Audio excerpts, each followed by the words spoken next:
नमस्ते दोस्तों, आप सभी लोगों का स्वागत है वापस से अपने एक नए लेक्चर के अंदर, या तो फिर आप बोल सकते हैं कि एक नए वीडियो के अंदर।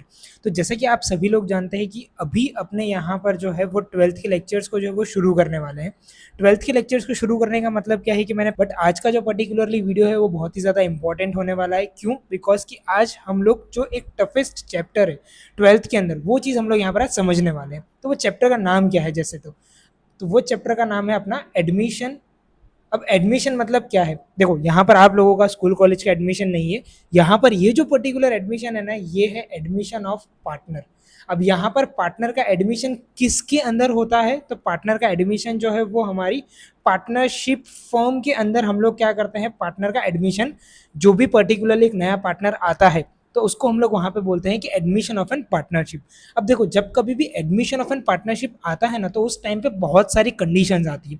पहली चीज तो ये ध्यान रखो कि जैसे क्या होगा, सबसे पहली चीज तो ये होगी कि पहले हमारे पास कुछ ओल्ड पार्टनर्स है और कुछ न्यू पार्टनर आ रहे हैं। तो उस टाइम पे हर एक चीज को क्या है, हम लोगों को रीवैल्यूएट करना पड़ेगा। क्यों? बिकॉज कि अगर फॉर एग्जाम्पल प्रॉफिट की अगर मैं बात करूं तो प्रॉफिट भी इक्वली डिस्ट्रीब्यूट होगा, या तो जो भी रेशियो है उसके हिसाब से डिस्ट्रीब्यूट होगा। अगर मैं यहाँ पर बात करता हूँ लॉस की, तो लॉस भी उसी तरीके से डिस्ट्रीब्यूट होगा। कोई भी असेट्स परचेज होगी, कुछ भी एक्सपेंस होगा, तो हर एक चीज का जो भी पर्टिकुलर डिसाइडेड रेशियो है उसके अंदर ही वहां पर हर एक चीज को क्या है, हम लोगों को कैलकुलेट करना पड़ेगा।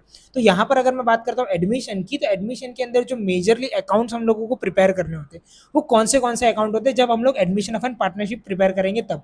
तो सबसे पहला जो अकाउंट है उसको हम लोग बोलते हैं रीवैल्यूएशन ऑफ पार्टनरशिप अकाउंट। तो यहाँ पर रीवैल्यूएशन सबसे पहले जो अकाउंट है वो प्रिपेयर होगा यहाँ पे। सेकंड जो है वो प्रिपेयर होने वाला है हमारा यहाँ पे पार्टनर्स अकाउंट। थर्ड जो है वो हमारे यहाँ पर प्रिपेयर होगा कैश या तो फिर बैंक का account. And fourth and the most important account जो है वो हमारा होने वाला है बैलेंस शीट। अब देखो, यहाँ पर आप लोगों को क्या चीजें ध्यान रखनी है, पहले वो सब चीजें एक बार समझ लो। आपको कुछ इस तरीके का क्वेश्चन जो है वो आपको देके रखा गया होगा, और इस क्वेश्चन के अंदर जितनी भी चीजें कही गई है वो चीजें आप लोगों को क्या यहाँ पे सॉल्व करनी है। अब सॉल्व करने के लिए सबसे पहले जो अकाउंट, जैसे मैंने आप लोगों को बताया था, तो सबसे पहले जो अकाउंट यहाँ पर कौन सा बनाया मैंने, revaluation account, revaluation of an partnership account. Second है हमारा पार्टनर्स कैपिटल अकाउंट, थर्ड हमारा है कैश अकाउंट, एंड फोर्थ हमारा है बैलेंस शीट।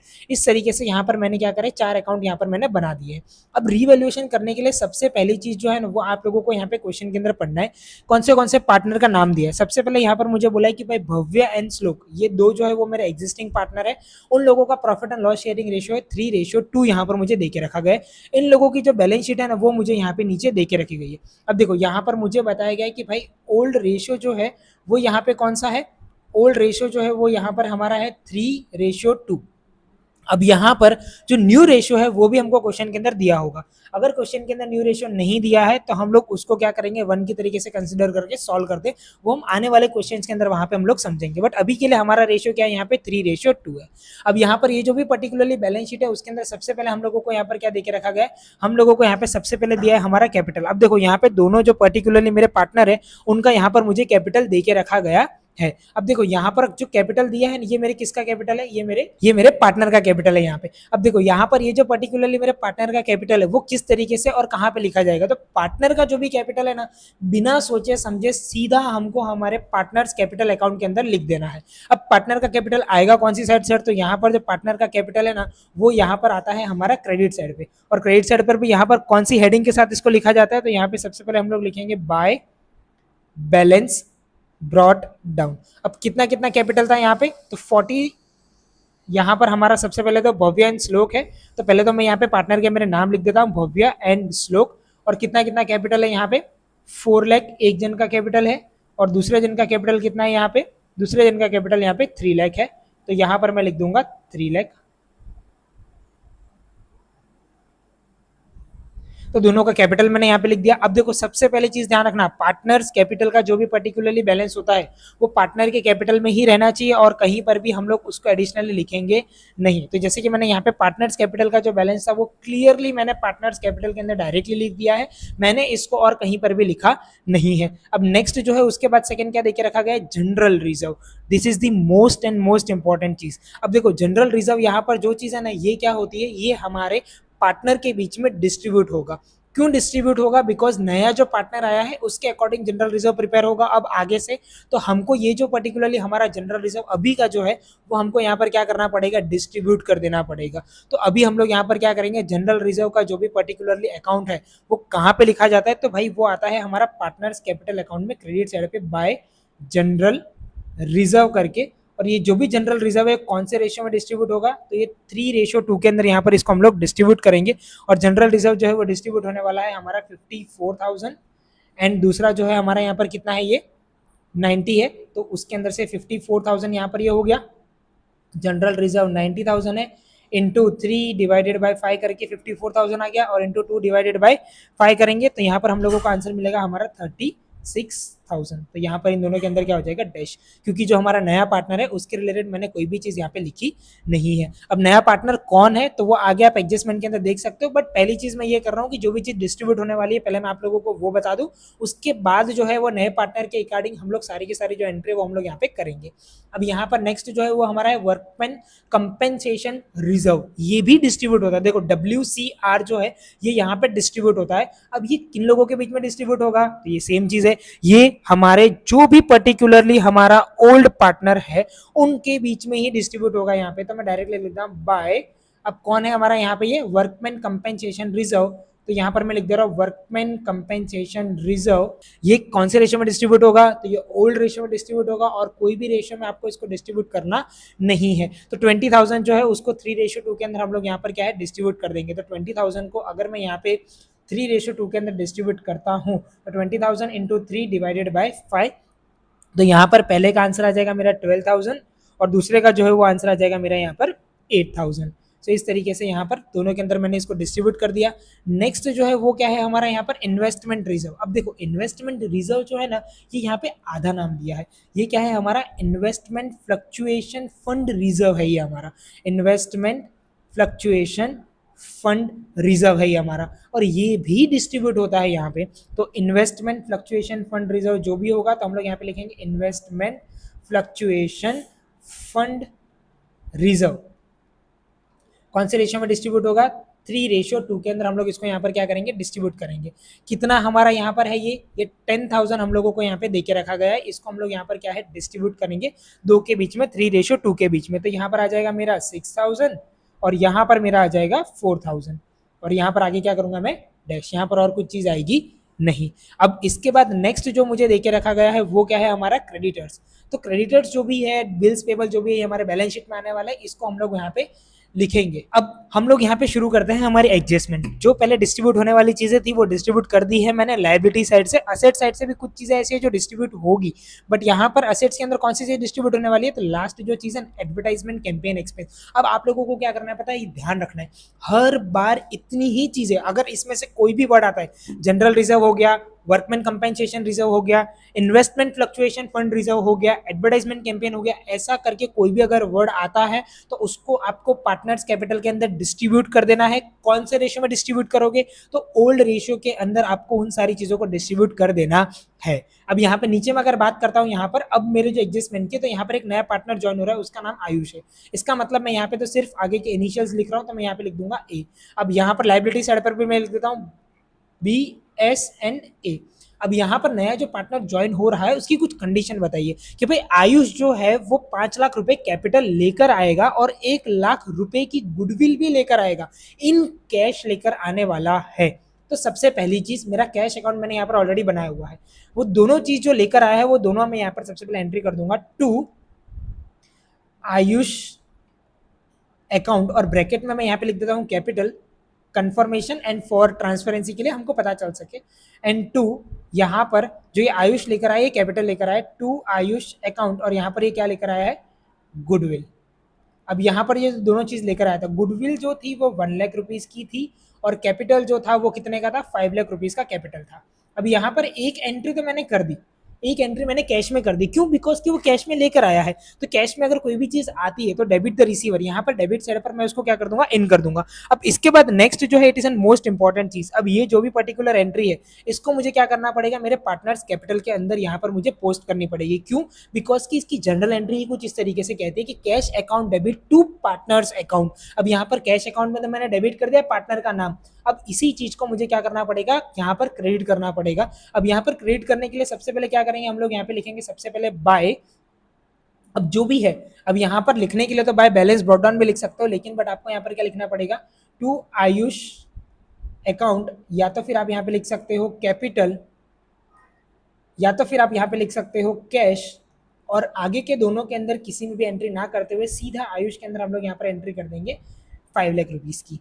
देन आफ्टर उसके बाद बारी आती है हमारी गुडविल की। अब देखो गुडविल जो भी होता है ना, वो पर्टिकुलरली डिस्ट्रीब्यूट होता है। हमेशा ध्यान रखो, जब कभी भी आपको यहाँ पर गुडविल जो दिया हुआ होता है ना, ये गुडविल कभी भी सिंगल पर्सन का नहीं होता है। गुडविल जो भी होगा ना, वो दोनों के बीच में डिस्ट्रीब्यूट होगा। अब यहाँ पर ये जो भी हमारा 1 लाख गुडविल है ना, ये किन दोनों के बीच में डिस्ट्रीब्यूट होने वाला है, हमेशा ध्यान रखो। गुडविल जो भी होगा वो कहाँ पे डिस्ट्रीब्यूट होगा, तो गुडविल इज डिस्ट्रीब्यूटेड बिटवीन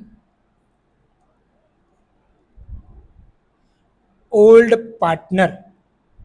अब यहाँ पर डिस्ट्रीब्यूट करने का भी कुछ एक रीजन होगा। देखो डिस्ट्रीब्यूट क्यों करा जाएगा, क्यों, बिकॉज कि ये जो भी पर्टिकुलरली आयुष ने जो गुडविल लेकर आया है, वो कौन सी गुडविल लेकर आया, जो ओल्ड पार्टनर्स ने बनाई है, जो ओल्ड पार्टनर्स ने मार्केट में रेपुटेशन बनाया है, ये उसका पैसा लेके आ रहा है, या उसका पैसा ये दे रहा है। तो इसको हम लोग, सीधी सी बात है, इसको हम लोगों को क्या यहाँ पे डिस्ट्रीब्यूट करना पड़ेगा।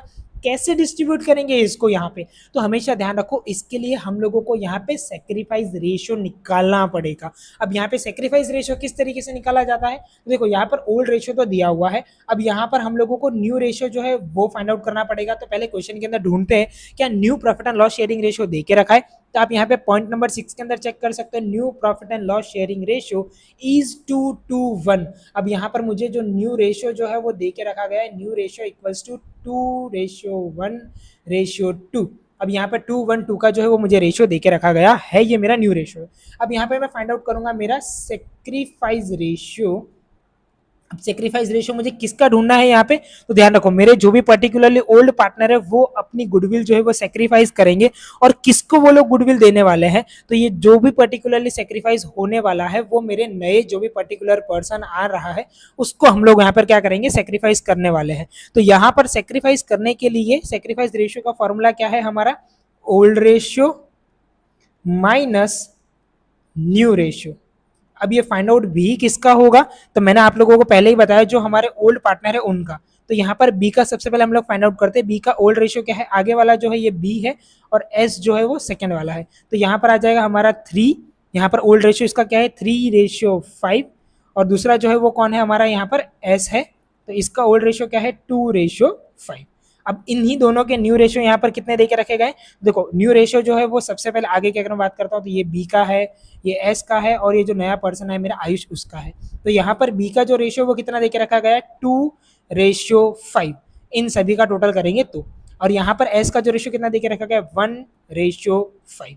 तो इसी तरीके से यहाँ पर क्या करेंगे हम लोग, इसको सबसे पहले तो सॉल्व करेंगे। तो यहाँ पर अगर मैं सॉल्व करता हूँ तो इसका मुझे आंसर मिलेगा 1/5, और इसका भी आंसर मुझे यहाँ पर कितना मिलेगा 1/5। इसका मतलब है कि यहाँ पर इन लोगों का जो सेक्रीफाइस रेशियो है वो कितना हुआ मेरा यहाँ पर 1:1। ये लोग यहाँ पर 1:1 से क्या करेंगे, सेक्रीफाइस करेंगे। किसको सेक्रीफाइस करेंगे, जो भी पर्टिकुलरली गुडविल आई है उसको हम लोगों को क्या करना पड़ेगा, सेक्रीफाइस करना पड़ेगा। किन दोनों के लिए, तो यहाँ पर मैं सबसे पहले लिखूंगा मेरा यहाँ पर बाय प्रीमियम ऑन गुडविल। अब गुडविल पे प्रीमियम यहाँ पर हम लोग कितना देंगे, देखो सेक्रीफाइस करना है हम लोगों को, यहाँ पे ध्यान रखना 1 लाख रुपीज का जो है वो जो भी नया पार्टनर गुडविल लेकर आया है, ये मेरे ओल्ड पार्टनर जो है वो सेक्रीफाइस करेंगे, वो देंगे। तो यहाँ पर ओल्ड पार्टनर जो है सेक्रीफाइस कितने से करेगा, यहाँ पर ओल्ड पार्टनर 1 लाख रुपीज को सेक्रीफाइस करने वाले, कौन से रेशियो से सेक्रीफाइस करेंगे, इक्वल रेशियो से सेक्रीफाइस करेंगे। तो यहाँ पर अगर इक्वल रेशियो है तो यहाँ पे मैं दोनों में क्या लिख दूंगा, 50,000 एंड 50,000। क्यों, देखो एक एंट्री तो यहाँ पर हो गई, दूसरी एंट्री मैंने यहाँ पे बाय डिफॉल्ट पोस्ट कर दी है। क्यों, बिकॉज की सेक्रीफाइस रेशियो यहाँ पर कितना आया मेरा 1:1 जो है वो मेरा यहाँ पे सेक्रीफाइस रेशियो आया है। सो इस तरीके से यहाँ पर क्या गुडविल को मैंने डिस्ट्रीब्यूट कर दिया। नेक्स्ट जो है वो मेरा क्या यहाँ पर लैंड एंड बिल्डिंग जो है वो इंक्रीज हो रही है। देखो क्लियरली लिखा है इंक्रीज बाय 80,000। तो यहाँ पर ये जो है वो लैंड एंड बिल्डिंग इंक्रीज हो रही है। अब इंक्रीज कहाँ पर होगी, तो हमेशा ध्यान रखो बैलेंस शीट के अंदर ये इंक्रीज होगी। तो यहाँ पर लैंड एंड बिल्डिंग जो है वो मैं यहाँ पर पहले लिख देता हूँ। लैंड एंड बिल्डिंग मेरे को क्वेश्चन के अंदर कितनी देके रखी गई है, लैंड एंड बिल्डिंग मुझे क्वेश्चन के अंदर जो है वो यहाँ पर मुझे देके रखी गई है 3,50,000 रुपीज़।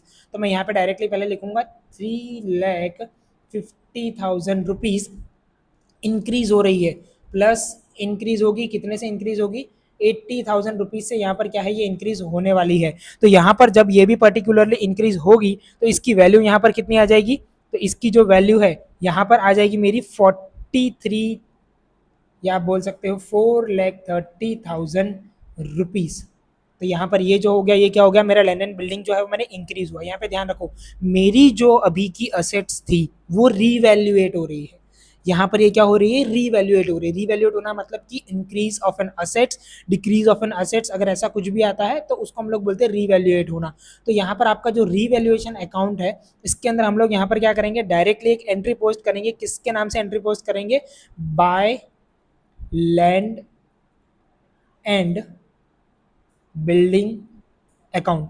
कितने से पोस्ट करेंगे हम लोग यहाँ पर, जितने से इंक्रीज हुई है उतने से ही हम लोगों को डायरेक्टली यहाँ पे पोस्ट कर देना है। देन आफ्टर उसके बाद पॉइंट नंबर 3 के अंदर उन लोगों ने क्या बोला है कि value of machinery is to be reduced up to, यहाँ पे ध्यान रखो क्लियरली वर्ड यूज करा है उन लोगों ने, अप टू। यहाँ पर मतलब क्या बोला उन लोगों ने कि भाई जो ये पर्टिकुलरली आपकी जो ये वैल्यू है इस पर्टिकुलरली मशीन की वो 1,60,000 हो जाएगी। अभी जितनी भी है उससे फर्क नहीं पड़ता है, लेकिन आपकी मशीनरी की जो वैल्यू है वो कितनी हो जाएगी, 1,60,000 हो जाएगी। तो अभी सबसे पहले चीज तो ये चेक करनी है कि क्या मशीनरी कितने की है। अब ऐसा कभी स्टेटमेंट आता है तो या तो वो बढ़ भी सकता है या तो वो डिक्रीज भी हो सकता है, कुछ भी हो सकता है। तो यहाँ पे मशीनरी जो है वो कितने की देके रखी गई है, मुझे यहाँ पे 2 लाख रुपीज की मशीनरी देके रखी गई है। तो यहाँ पर मैं डायरेक्टली पहले लिख देता हूँ 2 लाख। अभी आप लोग समझ सकते हैं 2 लाख अगर उसकी वैल्यू थी, बट अभी की उसकी जो मार्केट वैल्यू है इट इज 1,60,000। तो इसका मतलब है यहाँ पर ये क्या हुई है, ये मेरी रिड्यूस्ड हुई है। अगर ये रिड्यूस्ड हुई है तो कितने से रिड्यूस्ड हुई है, 40,000 रुपीज से ये रिड्यूस हुई है। अगर कोई भी पर्टिकुलरली मेरी जितनी भी असेट्स है अगर वो रिड्यूस्ड होती है तो यहाँ पर रीवैल्यूएशन अकाउंट में मुझे कहाँ पे लिखना है, डेबिट साइड पे लिखना है। देखो यहाँ पर क्या आता है, जब कभी भी असेट्स आपकी डिक्रीज होती है तो आपको यहाँ पे लिखना है, जब कभी भी आपकी असेट्स इंक्रीज होती हैं तो आपको क्रेडिट साइड पे लिख देना है। तो यहाँ पर मेरी असेट्स डिक्रीज हो रही है, क्या डिक्रीज हो रहा है मेरा यहाँ पे, टू मशीनरी अकाउंट। कितने से डिक्रीज हो रहा है यहाँ पे, तो टू मशीनरी अकाउंट जो है वो मेरा 40,000 रुपीज से डिक्रीज हो रहा है दोस्तों। तो यहाँ पर मैंने 40,000 रुपीज सीधे से माइनस कर दिए। आगे इन लोगों ने यहाँ पे क्या बोला हुआ है, देखो यहाँ पे समझो, यहाँ पर बोला उन लोगों ने कि provision of an doubtful debt is to be kept 10% on the debtors. अभी जो भी है ना उससे कुछ फर्क नहीं पड़ता है, अब मुझे कितना रखना है ना वो चीज़ों से फर्क पड़ता है। अब यहाँ पर उन लोगों ने क्या बोला कि भाई अब मुझे जो है वो डेटर्स के ऊपर जो provision of an doubtful debt है वो मुझे 10% रख देना है यहाँ पे। तो डेटर्स जितने भी होंगे मेरे, डेटर्स यहाँ पर कितने के हैं मेरे, डेटर्स जो है वो 1,20,000 के हैं। तो यहाँ पर मेरा आ जाएगा 1,20,000। और अगर मैं इसका 10% बैड डेट रिजर्व यहाँ पर मैं बनाता हूँ तो यहाँ पे सीधा सा मेरे 12,000 का बैड डेट रिजर्व बनेगा। अब देखो ये जो भी मेरे 12,000 का बैड डेट रिजर्व बना, इसके बाद जो वैल्यू है वो कितनी आएगी मेरी यहाँ पर 1,08,000। अब यहाँ पे समझना, यहाँ पर अभी के लिए क्वेश्चन में मेरा जो बैड डेट रिजर्व है वो मुझे कितना दे के रखा गया है, पहले वो चीज समझो। क्वेश्चन के अंदर बैड डेट रिजर्व आपको यहाँ पर कितना दिया है, 10,000 रुपीज। अभी कितना हो गया आपका यहाँ पर 12,000 रुपीज। इसका मतलब क्या है, मेरी असेट्स यहाँ पर क्या हो रही है, हमेशा ध्यान रखो। देखो बैड डेट रिजर्व जो है ना वो माइनस होता है, बैड डेट रिजर्व क्या होता है, माइनस होता है। अब यहाँ पर जो भी उन लोगों ने क्या बताया कि भाई बैड डेट रिजर्व जो है ना वो 12,000 से यहाँ पर क्या हो रहा है, इंक्रीज हो रहा है। तो यहाँ पर मैं क्या करूंगा, टू बैड डेट रिजर्व। अब बैड डेट रिजर्व यहाँ पर कितना था मेरा, 10,000 रुपीज का था, बट हो कितना गया यहाँ पे, 12,000 रुपीज का ये बैड डेट रिजर्व जो मेरा हो गया। तो यहाँ पर माइनस में मेरा कितना आ रहा है, 2,000 रुपीज जो मेरा यहाँ पे माइनस में आ रहा है, जिसको हम लोग बोलते हैं बैड डेट रिजर्व। और बैड डेट रिजर्व का जब कभी भी जो भी बैलेंस होता है वो हमारे लिए क्या है, हमारा एक एक्सपेंस है। हमेशा ध्यान रखो बैड डेट रिजर्व जो है ना वो हमारा क्या होता है, हमारा एक्सपेंस होता है। तो इसीलिए मैंने इसको यहाँ पर क्या लिखा है, डेबिट साइड पे लिखा है। इसका कंडीशन में मैं आप लोगों को बहुत अच्छे से समझाऊंगा आने वाले वीडियोस के अंदर, जिससे क्या है कि आप लोगों को थोड़ा एक क्लियरली टाइप आइडिया होगा। क्योंकि यहाँ पर ध्यान रखना, असेट जो है वो डेबिट है, आप डेबिट साइड पे माइनस भी कर रहे हो, माइनस माइनस प्लस होता है, तो वो यहाँ पर रेसिप्रोकल एंट्री जो है वो इस तरीके से पोस्ट करी जाती है। आगे मैं आपको अच्छे से वो सारी चीज़ें बताऊंगा कि यहाँ पर डेबिट साइड पे इसको क्यों लिखा गया है। अब नेक्स्ट जो है वो हम लोगों को यहाँ पर क्या देके रखा गया है, provision of an outstanding repairing expense. अब यहाँ पे ध्यान रखो, देखो यहाँ पर क्या बताया गया है कि भाई जो नया बंदा आया वो आउटस्टैंडिंग एक्सपेंस भी अपने साथ कुछ लेकर आया होगा, या तो हमारे जो भी एक्सपेंस है वो हमने कभी बुक में लिखे ही नहीं थे। नया बंदा आया तो हमको पता चला कि भाई हमने ऐसा कुछ प्रोविजन भी बनाना पड़ेगा आउटस्टैंडिंग एक्सपेंस के नाम का। तो अब ये जो है ये क्या है, आउटस्टैंडिंग पड़ा है। ये क्या पड़ा है, आउटस्टैंडिंग पड़ा है। इसका मतलब क्या है कि ये जो भी पर्टिकुलर चीज है ना वो मुझे यहाँ पर या तो फिर फॉर एग्जांपल ये मेरी एसेट्स हो सकती है, या तो फिर ये मेरी क्या हो सकती है, लायबिलिटी हो सकती है। अब यहाँ पर ये क्या होगी ये आप लोगों को बताना है। अब यहाँ पे आप समझो, यहाँ पर क्या लिखा है, आउटस्टैंडिंग रिपेयरिंग एक्सपेंस। अब यहाँ पर ये जो पर्टिकुलर है ना ये क्या है, मेरे आउटस्टैंडिंग एक्सपेंस है। एक्सपेंस मतलब क्या होगी, मेरी यहाँ पे लायबिलिटी होगी यहाँ पे। तो यहाँ पे आउटस्टैंडिंग रिपेयरिंग एक्सपेंस 8,000 रुपये का। अब यहाँ पर क्या हो गई, मेरी लायबिलिटी तो अचानक से बढ़ गई। अभी तक तो ये 8,000 कहीं पर भी नहीं था, ना मेरी बैलेंस शीट में था, ना कहीं पर भी मैंने दिखाया था। इसका मतलब क्या हुआ, मेरी जब कभी भी लायबिलिटी बढ़ेगी ना तो मुझे यहाँ पर क्या है, डेबिट साइड पे लिखना पड़ेगा टू आउटस्टैंडिंग रिपेयरिंग एक्सपेंस 8,000 रुपये से। इस तरीके से यहाँ पर क्या है, जो भी पर्टिकुलरली मेरा आउटस्टैंडिंग एक्सपेंस है इसकी एंट्री भी यहाँ पर होती है मेरी फिनिश। इसका मतलब क्या है कि मैंने जितनी भी एडजस्टमेंट्स दे के रखी थी उन सब की एंट्री मैंने यहाँ पे कर दी है। अब बारी आती है मेरी यहाँ पर बैलेंस शीट की, उसमें से भी जो चीज़ डिस्ट्रीब्यूट होती है ना उसकी एंट्री भी मैंने यहाँ पे कर दी है। कौन सी, लायबिलिटी साइड वाली। अब असेट साइड वाली बाकी है। लाइबिलिटी साइड के अंदर यहाँ पे दो चीज रह जाती है, एक मेरा क्रेडिटर्स है और एक मेरा बिल्स पेबल है। क्रेडिटर्स जो है वो 1,40,000 है और बिल्स पेबल जो है वो 60,000 है। तो डायरेक्टली हम लोग लिख देंगे, इसके ऊपर कुछ भी इफेक्ट नहीं आया है इसीलिए। तो यहाँ पे मेरा क्रेडिटर्स एंड यहाँ पर मेरा आ जाएगा बिल्स पेबल। अब बिल्स पेबल जो है वो यहाँ पर मेरा कितना दे के रखा गया है, तो बिल्स पेबल जो है वो मेरा 60,000 है और मेरा यहाँ पे क्रेडिटर्स जो है 1,40,000 है। तो क्रेडिटर्स को यहाँ पे सबसे पहले लिख देंगे 1,40,000 एंड बिल्स पेबल जो है वो यहाँ पर आ जाएगा मेरा 60,000 से। सो हम अगर यहाँ पर अगर बात करते हैं आगे जो है वो हमारा असेट साइड। अब देखो असेट साइड की अगर कोई भी चीज़ को अगर हम लोगों को सॉल्व करना है तो सबसे पहले ये चीज़ ध्यान रखनी है कि असेट साइड में से क्या क्या चीज़ों को हमको डिस्ट्रीब्यूट करना है, क्या क्या चीज़ों को हमको डायरेक्टली लिखना है। कुछ चीज़ें जो थी जो एडजस्टमेंट के अंदर ऑलरेडी सॉल्व हो चुकी है और कुछ चीज़ें जो है वो हम लोगों को डायरेक्टली डिस्ट्रीब्यूट करनी है बिटवीन दी पार्टनर। अब पार्टनर के अंदर जब कभी भी डिस्ट्रीब्यूशन करा जाता है तो कौन से रेशियो में डिस्ट्रीब्यूट करना है आप लोगों को, तो हमेशा ध्यान रखना पार्टनर्स के अंदर जो नीचे एडजस्टमेंट वाली गुडविल होती है ना वो न्यू या तो सेक्रीफाइस रेशियो में डिस्ट्रीब्यूट होती है, बट ऊपर की जितनी भी चीजें देके रखी गई है ना वो सारी की सारी ओल्ड रेशियो में डिस्ट्रीब्यूट होगी। ओल्ड रेशियो मतलब कि यानी कि आप लोगों को यहाँ पे जो ऊपर बताया गया ना 3:2, it is an old ratio.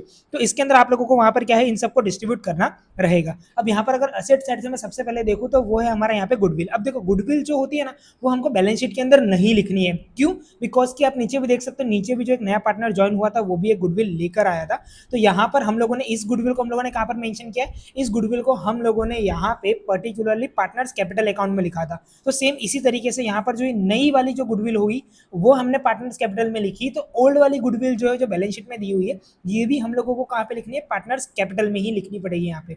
तो यहाँ पर सबसे पहली चीज मैं क्या लिख दूंगा, टू गुडविल। अब यहाँ पे गुडविल जो है वो पर्टिकुलरली 1,00,000 रुपीज। अब देखो गुडविल जो है वो कौन से रेशियो में डिस्ट्रीब्यूट होने वाले है, यहाँ पे ओल्ड रेशियो में। जैसे मैंने आप लोगों को अभी हाल ही कहा ये इस कौन से रेशियो में डिस्ट्रीब्यूट करना है, इसको मुझे ओल्ड रेशियो में। तो यहाँ पर जो ये 1,00,000 मेरी जो गुडविल है इसको मैं अगर 3:2 में डिस्ट्रीब्यूट करता हूँ तो यहाँ पर आ जाएगा मेरा 60,000 और यहाँ पर मेरा आ जाएगा 40,000। तो 60-40 इस तरीके से यहाँ पर क्या है, मेरी गुडविल का मैंने डिस्ट्रीब्यूट कर दिया। देन आफ्टर उसके बाद लैंड एंड बिल्डिंग जो ऑलरेडी मेरी क्या है सॉल्व हो चुकी है, मशीनरी ऑलरेडी सॉल्व हो चुकी है। देन आफ्टर उसके बाद है मेरा स्टॉक। अब देखो यहाँ पे जब स्टॉक की जो चीज होती है, स्टॉक जो है ये कभी भी डिस्ट्रीब्यूट नहीं होता है। क्यों, बिकॉज स्टॉक जो है वो हमारे बिजनेस का रनिंग स्टॉक है इसीलिए। अब यहाँ पे स्टॉक की वैल्यू कितनी देके रखी है, 1,80,000 रुपीज दिया हुआ है। तो डायरेक्टली असेट्स के अंदर हम लोग यहाँ पे लिख देंगे हमारा स्टॉक। अब स्टॉक जो है वो कितना है हमारा यहाँ पर 1,80,000 रुपीज जो है वो हमारा यहाँ पे स्टॉक है। तो वो चीज मैंने यहाँ पे लिख दी 1,80,000 रुपीज स्टॉक के अंदर डायरेक्टली।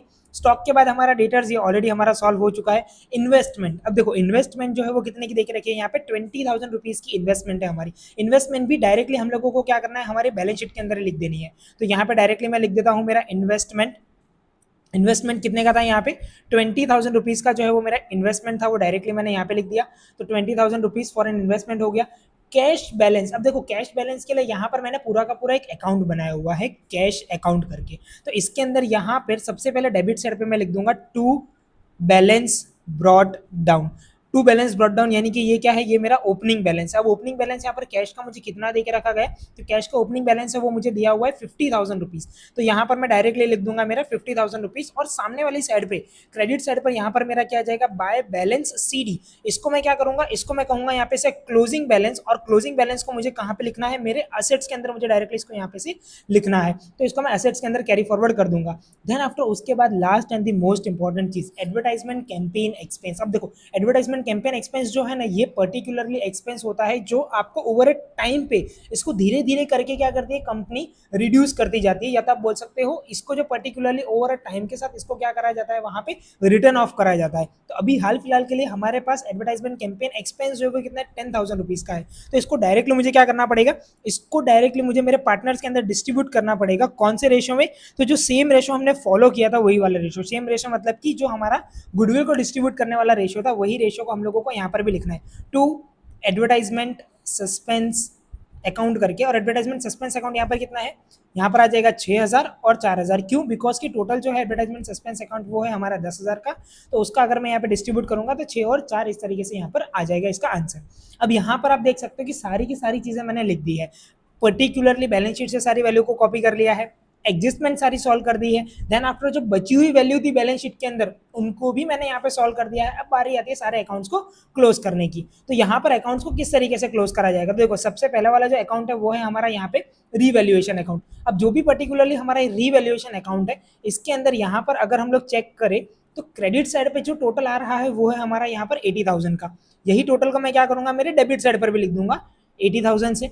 इसमें से ये सारी वैल्यूज को यहाँ पर माइनस कर देंगे। अब इन सारी वैल्यूज को माइनस करेंगे तो यहाँ पर रिमेनिंग बैलेंस जो बचेगा वो कितना बचेगा, 30,000 मेरा यहाँ पे रिमेनिंग बैलेंस यहाँ पे बचेगा। अब ये जो भी मेरा 30,000 है इसको मुझे क्या करना है, दोनों पार्टनर के बीच में डिस्ट्रीब्यूट करना है। अब यहाँ पर दोनों पार्टनर मतलब कि जो मेरे ओल्ड पार्टनर थे वो, तो यानी कि यहाँ पर मेरा B और S, इन दोनों के बीच में मुझे क्या करना है, 30,000 को डिस्ट्रीब्यूट करना है। और यहाँ पर एक कौन से रेशियो में डिस्ट्रीब्यूट होता है, तो ये होता है हमारा ओल्ड रेशियो के अंदर। तो इसका मतलब है कि यहाँ पर आ जाएगा हमारा 30,000 मल्टीप्लाई बाय 3 डिवाइडेड बाय 5, और सेम इसी तरीके से यहाँ पर आ जाएगा 30,000। तो यहाँ पर फर्स्ट वाले का जो आंसर है, इसका आंसर यहाँ पर कितना आएगा, यानी कि आप बोल सकते हो कि बी का जो बैलेंस है वो यहाँ पर कितना आ जाएगा, मेरा यहाँ पे आएगा 18,000 रुपीज जो है वो बी का बैलेंस आएगा। और एस का बैलेंस कितना आएगा, यहाँ पे 12,000 रुपीज जो है वो मेरा एस का बैलेंस आएगा। इसी तरीके से ये दोनों वैल्यूज को मुझे क्या करना है, मेरे पार्टनर्स कैपिटल में यहाँ पे लिख देना है नीचे। और नाम क्या दूंगा मैं, यहाँ पर डेबिट हुआ है तो मैं यहाँ पे क्रेडिट कर दूंगा इसको, और यहाँ पर मैं इसको नाम दूंगा by revaluation account. Revaluation account के अंदर सबसे पहले बी का अगर हम लोग देखते हैं तो यहाँ पर आ जाएगा हमारा 18,000, और सी का यहाँ पर, एस का यहाँ पर कितना आ जाएगा, यहाँ पे 12,000। और यहाँ पर ए के अंदर तो कुछ भी वैल्यू नहीं है, यानी कि इसको हम लोग यहाँ पे कर देंगे डैश। अब बारी आती है यहाँ पे टोटल करने की। तो टोटल अगर मैं पीछे से टोटल करना शुरू करूँ तो ए का टोटल यहाँ पर कितना आएगा, 5 लाख रुपीज, और डेबिट साइड पर भी वही का वही सेम टोटल आ जाएगा यहाँ पर 5 लाख रुपीज। और यही टोटल को मैं यहाँ पर डायरेक्टली ए के अंदर लिख दूंगा, तो यहाँ पर आ जाएगा मेरा 5 लाख रुपीज। और इसके आगे यहाँ पे लिखा जाएगा डायरेक्ट, हम लिखेंगे टू बैलेंस कैरी फॉरवर्ड, या तो फिर इसको आप लोगों को लिखना कहाँ पे मैं डायरेक्टली बता देता हूँ, ये हमारा है कैपिटल का बैलेंस।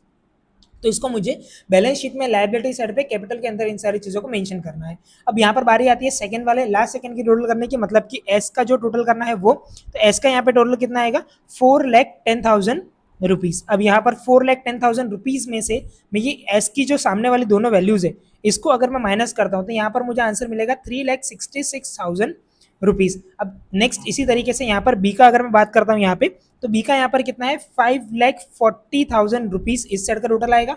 यही टोटल को मेरे को यहाँ पर लिखना पड़ेगा 5,40,000 रुपीज, और इसके अंदर से यहाँ पे जो भी बैलेंस आएगा उस बैलेंस में से जो पर्टिकुलरली वैल्यूज है, मतलब 5,40,000 में से दोनों चीजों का अगर मैं माइनस करता हूँ तो यहाँ पर मुझे आंसर मिलेगा 4,74,000 रुपीज। अब यहाँ पर 4,74,000 जो भी पर्टिकुलरली तीनों तीन वैल्यू आई है, इन तीनों तीन वैल्यू को मुझे क्या करना है, मेरे बैलेंस शीट में लिखना है। यहाँ पर सबसे पहले मैं हेडिंग डाल देता हूँ मेरा कैपिटल।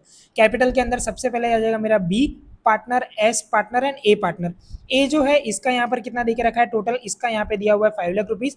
बी जो है इसका यहाँ पर कितना दे के रखा है, 4,74,000 रुपीज। और यहाँ पर एस जो है इसका यहाँ पर आ जाएगा 4,10,000 रुपीज। अब ये जितने भी पर्टिकुलरली वैल्यूज़ है, इन सारी वैल्यूज़ को अगर आप लोगों ने टोटल करके बाहर नहीं लिखा है तो आप लोगों को बाहर लिख देना है। तो यानी कि यहाँ पर इन तीनों का अगर मैं प्लस करूँगा तो यहाँ पर मुझे मिलेगा 13,40,000 रुपीज़। अब इसी तरीके से यहाँ पर कैश का भी मुझे टोटल करना है, तो कैश का अगर मैं यहाँ पर टोटल करूँगा तो मुझे आंसर मिल जाएगा मेरा 6,50,000 रुपीज़, और यही 6,50,000 को मुझे क्रेडिट साइड पर लिख देना है 6,50,000 रुपीज़, और यही जो है 6,50,000 जो है वही मेरा क्या है यहाँ पर डिफरेंस है। तो इसी तरीके से यहाँ पर मेरा क्या आ जाएगा सीधा सा कैश का बैलेंस, तो यहाँ पर आ जाएगा मेरा कैश अकाउंट 6,50,000 रुपीज़ से। अब यहाँ पर दोनों साइड का जब मैं अगर टोटल करता हूँ तो ये दोनों साइड का जो टोटल है वो यहाँ पर मुझे कितना मिलेगा 15,48,000 रुपीज़, और इसमें से ये सारी चीज़ों को अगर मैं माइनस करूँगा तो यहाँ पर भी सेम आंसर आएगा 15,48,000 रुपीज़। इसका मतलब क्या है कि जब कभी भी आपकी बैलेंस शीट बनती है तो बैलेंस शीट का आप लोगों को एक ही रूल पता होना चाहिए, बैलेंस शीट के अंदर आपकी जो भी लायबिलिटी है और जो भी असेट्स है दोनों साइड का जो टोटल है वो ऑलवेज हमेशा सेम आना चाहिए। अगर सेम नहीं आ रहा है इसका मतलब है कि आपने कहीं ना कहीं पे कोई ना कोई मिस्टेक की रही होगी, तो फिर आपको वापस से सारी चीज़ों को वेरीफाई करना पड़ेगा एंड देन आफ्टर उसके बाद आपको सारी चीज़ें फिर से सॉल्व करनी रहेगी। सो ये था हमारा यहाँ पर एडमिशन का सम, फर्स्ट सम बोल सकते हो, बेसिक सम बोल सकते हो, जिसके अंदर मैंने हो सके उतना ज़्यादा से ज़्यादा आप लोगों को यहाँ पर मैंने चीज़ बताने का ट्राई किया है। सो मिलते हैं अपने नेक्स्ट वीडियो में, तब तक के लिए bye and thank you so much.